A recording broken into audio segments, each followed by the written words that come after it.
पद्मिनी तटान्तदिव्यहर्म्यवासिने सुपर्णवाहनप्रियाय सूर्यकोटितेजसे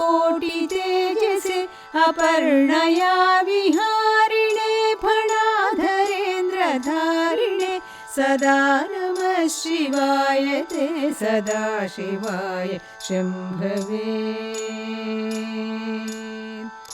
सतुङ्गभङ्गजप्नुजासुधां सुखण्डमौळये पतङ्गपङ्कजासु हृत्कृपीटयोनिचक्षुषे भुजङ्गराजमण्डनाय पुण्यशाली बन्धवे सदा नमः शिवाय ते सदाशिवाय शम्भवे।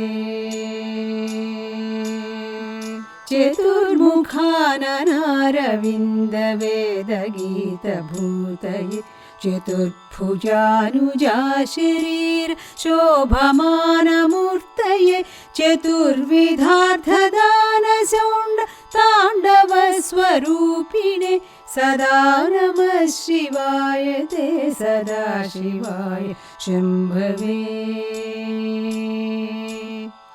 शरन्निशाकर प्रकाशमन्दहासमञ्जुलाधर प्रवालभासमान वक्त्रमण्डलश्रिये करस्फुरत्कपालमुक्तरक्तविष्णुपालिने सदा नमः शिवाय ते सदाशिवाय शम्भवे। सहस्रपुण्डरीकपूजनैकशून्यदर्शनात् सहस्रनेत्रकल्पितार्चनाच्युताय भक्तितः सहस्रभानुमण्डल प्रकाशचक्रदायिने सदा नमः शिवाय ते सदाशिवाय शम्भवे।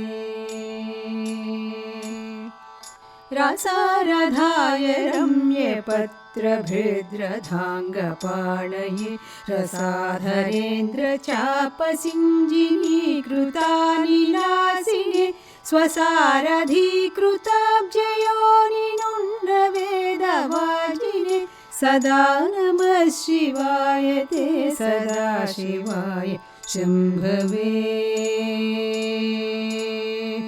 अतिप्रगल्भवीरभद्रसिंहनादगर्जिता श्रुति प्रभीतदक्षयागभागिनाकसद्मनां गतिप्रदाय गर्जिताखिलप्रपञ्चसाक्षिणे सदा नमः शिवाय ते सदाशिवाय शम्भवे। मृगण्डुसूनुरक्षणावधूतदण्डपाणये सुगण्डमण्डल स्फुरत्प्रभाजितामृतां शिवे अखण्डभोगसम्पदर्थलोकभावितात्मने सदा नमः शिवाय ते सदाशिवाय शम्भवे। मधुरिपुविधिचक्रमुख्यदेवैरपि नियमार्चितपादपङ्कजाय कनकगिरिसरासनाय तुभ्यं रजतसभापतये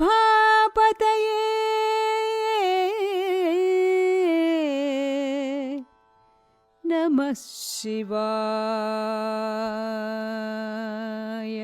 नमः शिवाय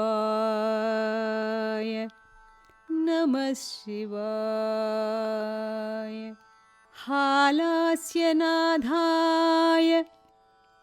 महेश्वराय हालाहलालङ्कृतकन्धराय मीनेक्षणायाः पतये शिवाय नमो नमः सुन्दरताण्डवाय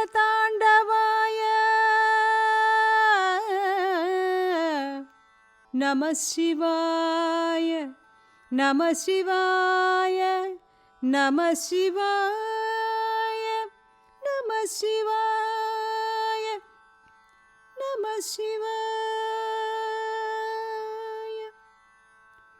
इति श्रीहालास्य माहात्म्ये पतञ्जलिकृत सदाशिवाष्टकम्।